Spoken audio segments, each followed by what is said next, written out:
Okay, go Jerome. Go Jerome.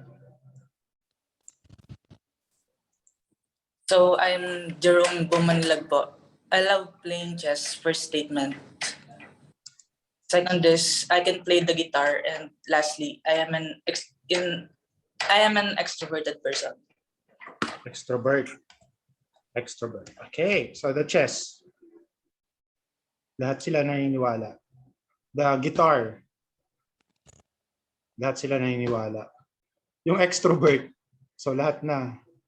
Lahat kami hindi naniniwalang extrovert ka, Jerome. So ano yung lie doon? Tama ba kami? Tama po. Tama. Okay, so you are very much introverted. Okay, pero mababago yan kasi napunta ka sa edu. Wala kang choice. Maging extrovert ka.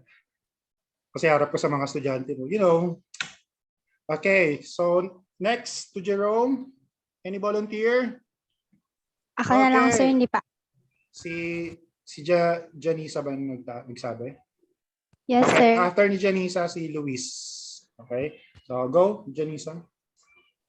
Good morning. Good afternoon, everyone. So, my name is Janice Basul, 19 years old. And the three statements are, first, nakita ko na si Taylor Swift nung nag-concert siya dito ng Red Tour. Second is, meron akong phobia sa ahas. Meron akong 4 na dog at isang cat. So, Phobia sa ahas, then 4 na cat. isang cat. 4 na dog, isang cat. Okay. So, nakita na ni Janisa si Taylor Swift in person. Who says that's a lie? Okay. Red concert niya. Siyempre, pag true to, that may sample ka, Taylor Swift line. The phobia with snake. The 4 dogs and 1 cat ni Janisa. Okay, so what's the lie there, Janisa? Sir, the first statement. Hindi ko pa po nakikita si Taylor. Okay, good one. Kasi napaniwala mo kami, nakita mo na siya. Okay, si Luis na. Go, Luis. Sir, good afternoon po. I'm Luis Emmanuel Vicenteno po. I am 18 years old. The three statements about me are, I am an introvert person po, and 1 year na po akong in a relationship with the same gender. Tapos, 4 seasons na po akong mythical glory ang rank sa Mobile Legends po. Talaga ba? Ayaw mag-Pokemon Unite? Joke lang. Okay. So, the introvert. Who says that's a lie? Okay, yeah. Lie. The 1 year in a relationship with someone. Okay, so lahat kami naniniwala, mali pa kay Janisa. The 4 season na siyang mythical glory ba yun, sabi mo? The in ML. So, okay, so what's the lie there, Luis? Yung first po, sir. Okay, so extrovert ka. Okay. Kailangan natin yan, mga extroverted na mga students. Okay, so next, call the next one. Anyone want to go next? Diana. Roselyn po. Tapos si Rosalie. Diana Acosta, tapos ka na ba? Ay, tapos ka na rin. Okay, lahat na, tapos na. Wala na po volunteer. Okay, Ellie Andrew. Go. I saw you raising your hand. Hello, good afternoon po. I am Eleandro Mico Buen po. 3 facts about me. Una po, bi po ako. Bi now, Pangalawa pay later. po, nakakain ako ng itlog ng ipis. Sarap yun. pang tigil sa pag breastfeeding. Di ba? Tama. Pangatlo po, no boyfriend since birth po ako. Pareho tayo. Okay. So, bye. Lahat sila naniniwala. Yung ano, yung kulay itim na itlog ng ipis, you know, sinasangag yun eh. Para pang ano, pang purga ng breastfeeding. Okay, so lahat sila hindi naniniwala. The no boyfriend since birth. Okay, so imposible daw na NBSB ka. Sa pogi mong yan, sabi nila. Okay, so what's the lie there, Ellie? Yung lie po, bi po ako. Okay. Teka, nakakalito yun ah. Kung hindi ka bi, tapos NBSB ka. Pareho, that's true. Totoo nga naman. Okay, so good one. Good one, Ellie. So call the next one. Si Angelo po. Okay, go Angelo.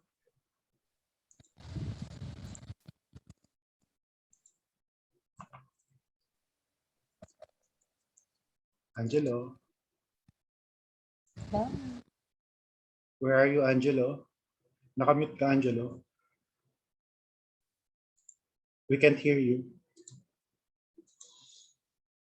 I think there's a problem with Angelo's audio.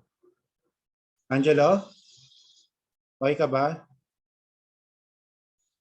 Or we will get back to you. May hindi pa ba tapos? Magtaas nga na kami hindi pa tapos para ma-filter out to. Okay, Chloe Ann. Go, Chloe Ann. Hi, I'm Chloe Ann Cordial, 18 years old. 3 facts about me are I'm only child, I have an asthma, and risk taker. Wait lang. Only child, asthma, and the last statement. Risk taker. Ano? Risk taker. Risk taker. Okay. You like that. Okay. So, only child. Raise your hands if you think that's a lie. Hindi, lie daw yun kasi may dumaan na kapatid mo sa likod mo. The next one is the asthma. May asthma. Okay. Hindi rin siya naniniwala. The risk taker. Si Chloe. Raise your hands if you think that's a lie. So what's the lie there, Chloe? Yung about po sa asthma. Okay. So wala kang asthma. Okay, next is, okay na ba si Angelo? Angelo, okay ka na? Or hindi pa din? Okay, si Chris Jello. Chris Jello. Okay. Kinig pa ako. We're not yet done. Yes, we can hear you. Hello, I'm Chris Jelo Ika Lucid. 18 years old. My 3 statement about me is, one is, I'm an introvert person. Second is, I play basketball at my previous school. And the third one is, I'm a born again Christian. Natawa ako kasi kala ko sabi mo, I play basketball in my previous life. Introvert. Who says introvert is the lie? The basketball. Okay. The born again Christian is the religion of Chris Jello. Okay, so those are the things. I think that's true. So what's the lie there, Jello? I'm a basketball player po sa previous school. Okay. Ano ka ba? A badminton player po. Oh, I see. Badminton. Okay. So try to become a varsity, you know. So, okay. Who wants to go next? Sino hindi pa tapos? Come on, class. So we can proceed now to our next agenda. Tapos na lahat. Mark Andrew Bulisar. Hello sir, good day po. Hello. I'm Mark Andrew Arbuli sir. You can call me Mark. Pwede ring Andrew kasi may Mark din dito. Tapos, the 3 facts about me is I love singing, I love playing guitar, and I love arts. Ano? Ano last statement? I Arts. love arts po. Arts. Okay. Okay, the singing. Sana totoo to, ah. Okay, walang naniniwala. So pag totoo to, alam mo na. The playing guitar. Wala rin naniniwala kasi that goes together, eh. Singing guitar. The arts. Okay, so yeah. Majority kami. Sabi arts yung lie doon. So what's the lie? Mark Andrew. I love arts po, sir. Okay, so what are you waiting for? What are you waiting for? Give us a stroke. Sige, sir. talaga. Sige. Okay, go.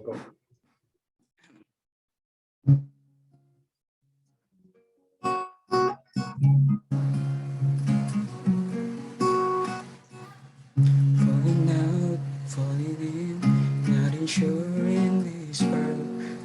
No, breaking out, breaking in, never knowing what lies ahead.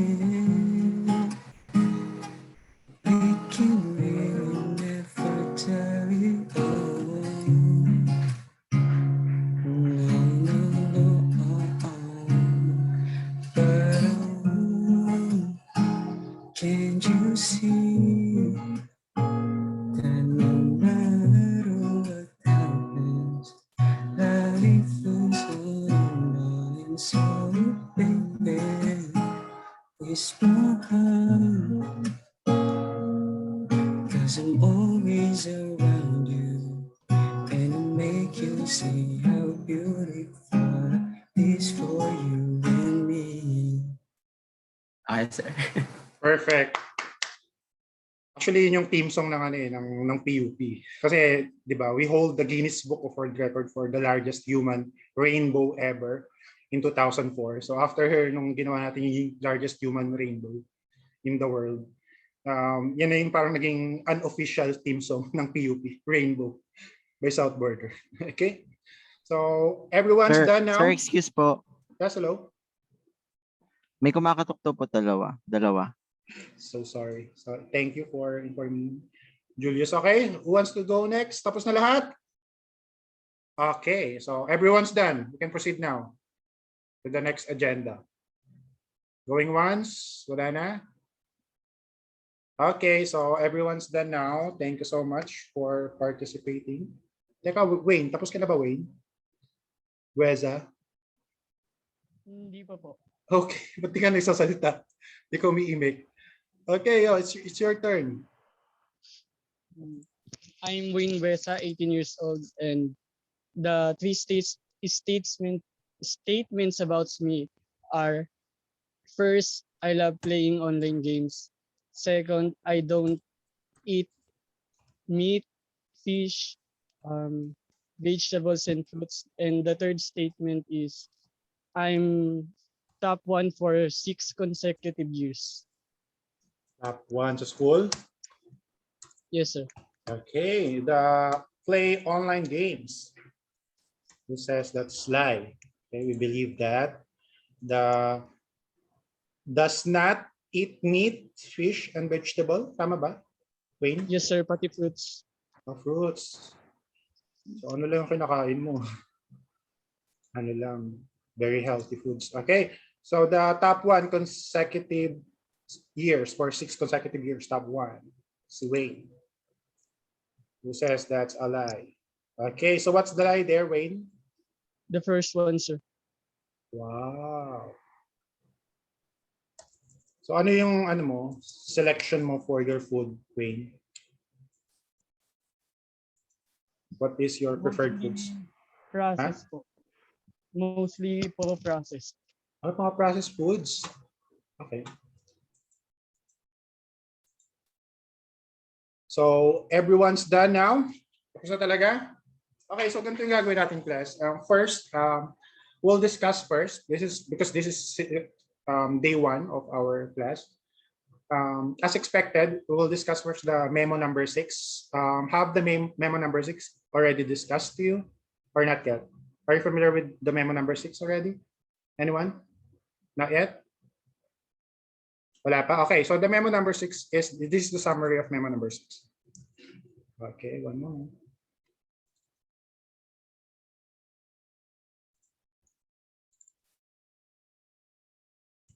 Let me just share this.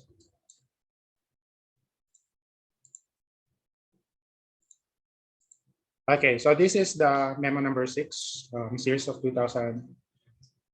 So it was implemented mid-semester last semester. Okay, ang kalagitnaan ng last semester, in-implement to. So what's this all about? This is all about easing up of academic requirements. Meaning, okay, we are easing up your burden at school because of the current situation of the current pandemic, that especially the more contagious variant, which is the Delta 1. So we have decided to ease up the academic requirements. So yung next nito. So why did we implement easing up of academic requirements? It only means that ito yung mga kalakip ng easing up of academic requirements. All right. Refrain from giving academic tasks such as assignments, oral reports, and graded recitation. So, of course, meron pa rin tayong assignment. Okay, but hindi marami. Okay? And wala kayong oral recitation.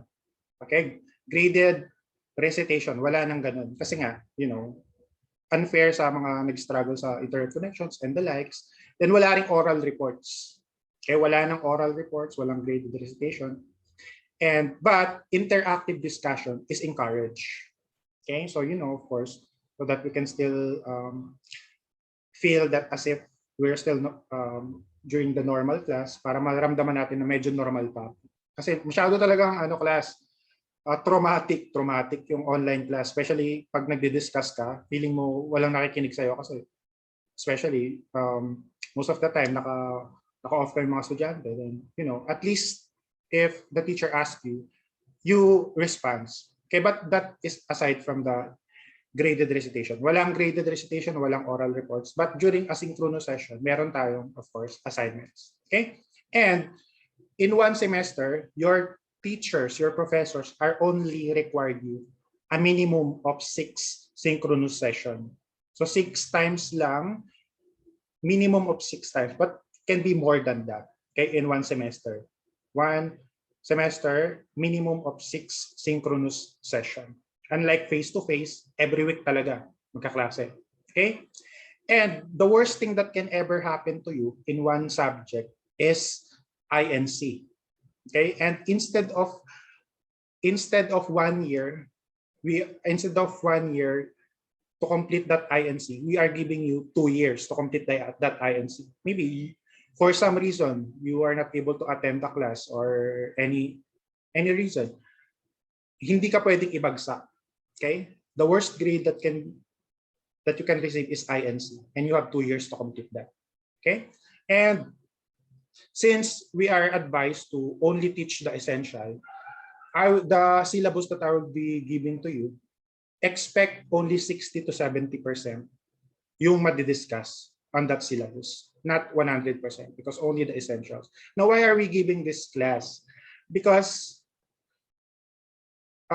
we decided that we don't want your health to be compromised. So let's say you are economically challenged. You don't have any resources to conduct online class. We are not forcing you to, let's say, go to a computer shop to conduct your class and where mako-compromise yung health nyo. Okay? So, health first before anything else. Anin mo yung natutunan mo kung na-compromise yung health mo. Okay? Because the self-preservation, okay, self-preservation is the greatest knowledge of all. Self-preservation. How can you tell that a person is intelligent? If that person is still breathing, if that person is still alive, okay, that's a good sign. That's a good indicator that person is intelligent. Kasi buhay pa siya. Kaya hindi siya gumawa ng mga bagay na mako-compromise yung health niya, especially yung buhay niya. So that is what we are prioritizing. Of course, your health. Ano mo naman yung natutunan mo sa lahat ng online class if na-compromise yung health mo, di ba?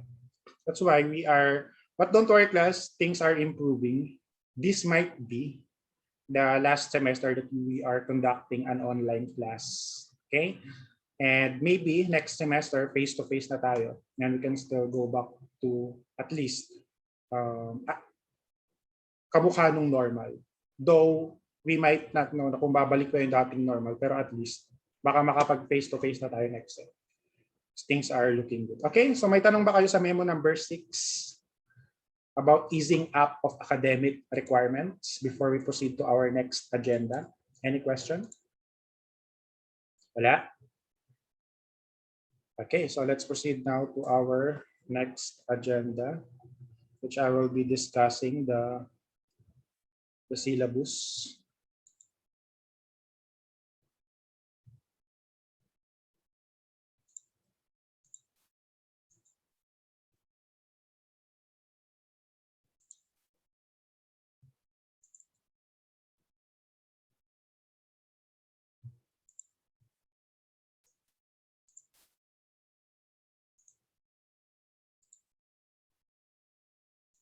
Okay, here is the syllabus of the office productivity for business education. When we say office, it talks about your possible workplace, not necessarily in the office alone, but any possible workplace that you may have once you finish your course here in the College of Education, in BBT LED. And we all know that teaching is not the only possible career path that you may have once you finish this course. Actually, that's the least preferred career path of students in our department. Kasi whether you like it or not, class, yung course nyo talaga, it's the renamed version lang ng Bachelor in Secondary Education, major in TLE. So that is your course. Okay?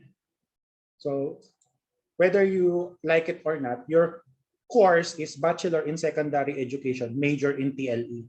Pag natapos nyo yan, ang default career path nyo is, let's say, magpa-ranking kayo sa public, mapupunta kayo sa TLE department. Ang ituturo nyo, of course, ICT is under TLE. Kasi nung high school kayo, papapiliin kayo ng electives. It's either electricity, electronics.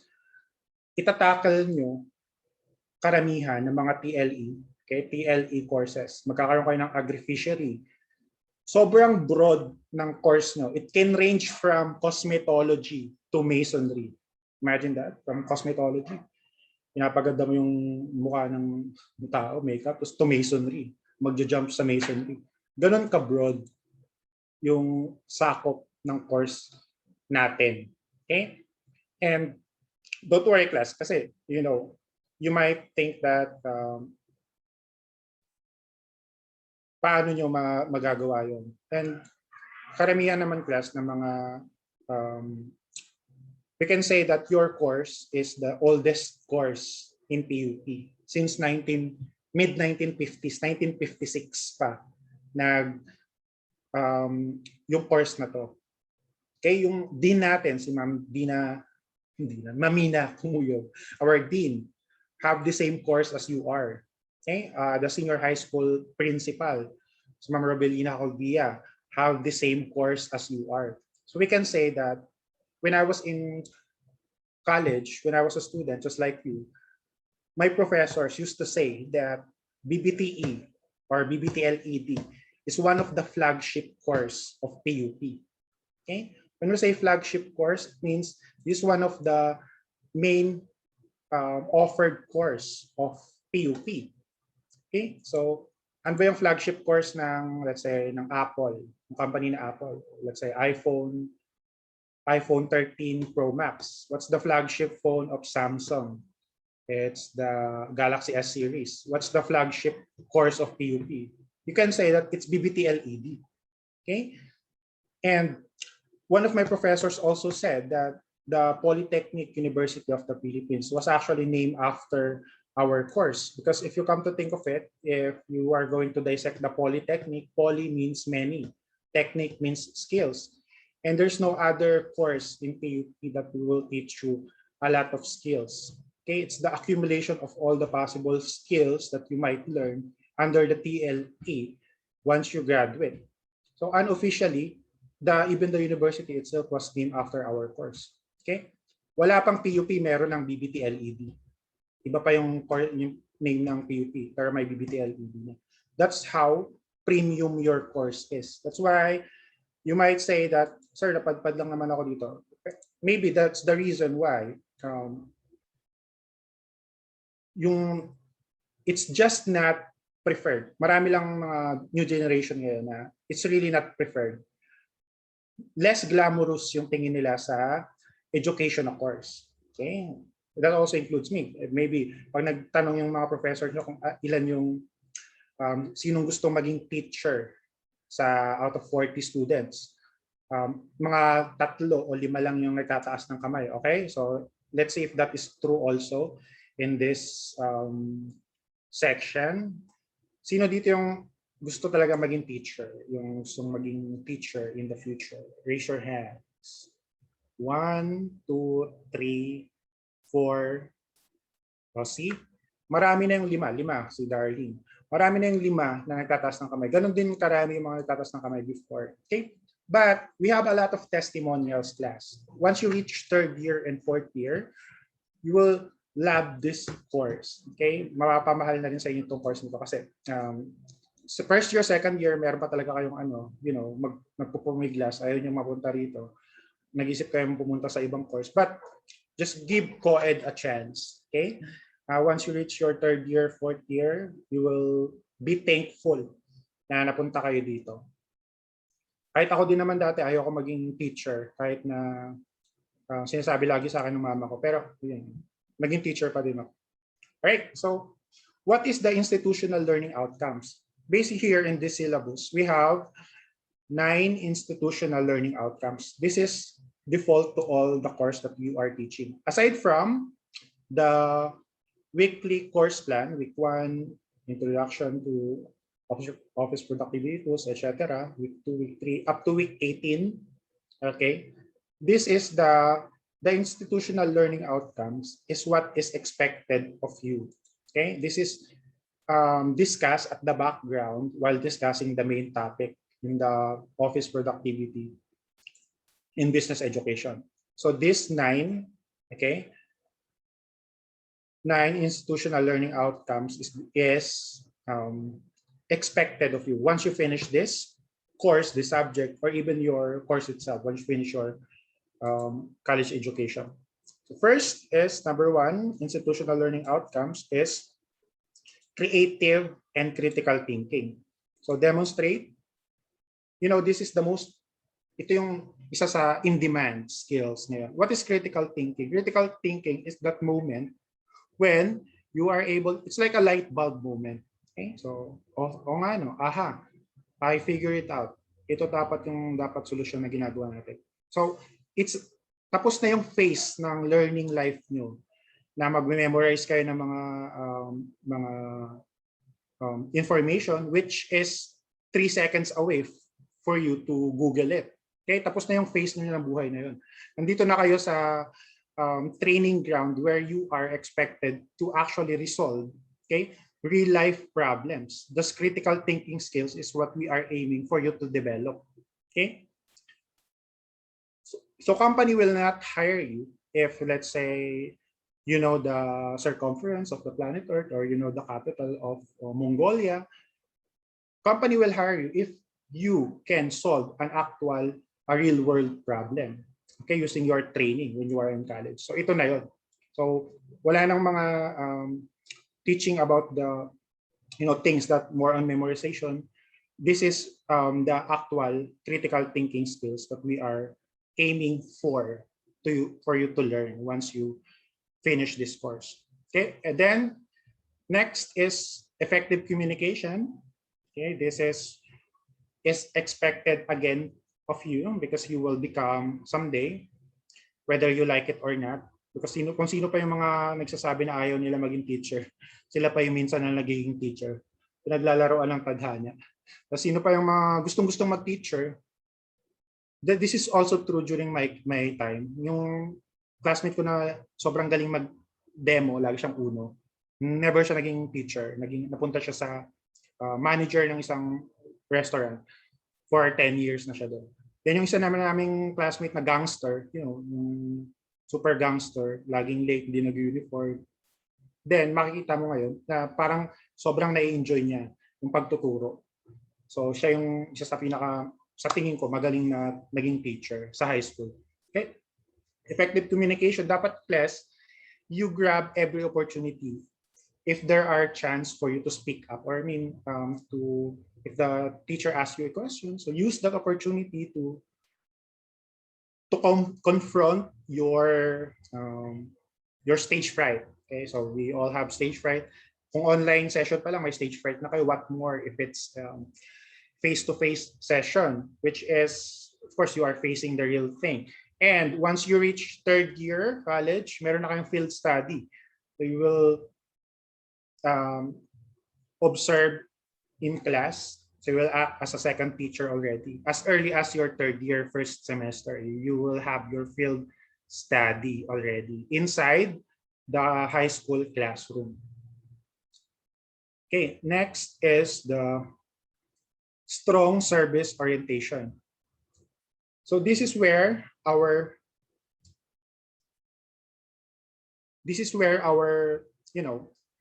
our training. What are we trained for? Ano ba yung training natin? As first year, second year, during my time is actually first year, second year, you are trained as office professional. Kaya nga, second year, second sem, meron na tayong OJT sa office. Then third year, fourth year, saka palang papasok yung mga education courses, education subjects. So first year, second year, office professional. Third year, fourth year, that will comes in the education courses. So execute a wide range of teaching process skills, including curriculum development, lesson planning, materials, educational and teaching approaches. So do not forget, class, now whether you are an ICT major, that is just your one of the hard skills that is expected of you. But aside from that, you are also will be trained as in curriculum development, okay, lesson planning, materials development, and educational assessment. You will have your statistics, your different approaches in teaching.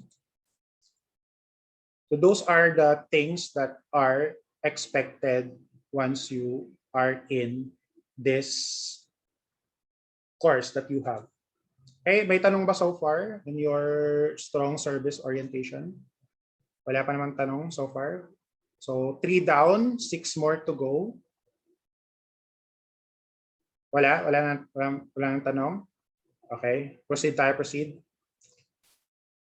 Okay, before we proceed to number 3, 4 to 4, 5, 4 to 9, let's have a quick break first. Okay, comfort room break, 5 minutes comfort room break. Then we'll come back.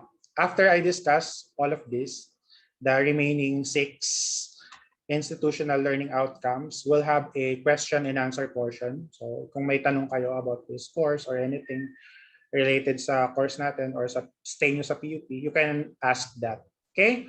So once we come back after 10 minutes, so 1:45, babalik tayo. 10 minutes break muna tayo, comfort room break. Then we'll finish this remaining and ask your questions. So use that time for you to ask questions, for you to come up with your question after I discuss this. Okay, so see you after 10 minutes, 1:45.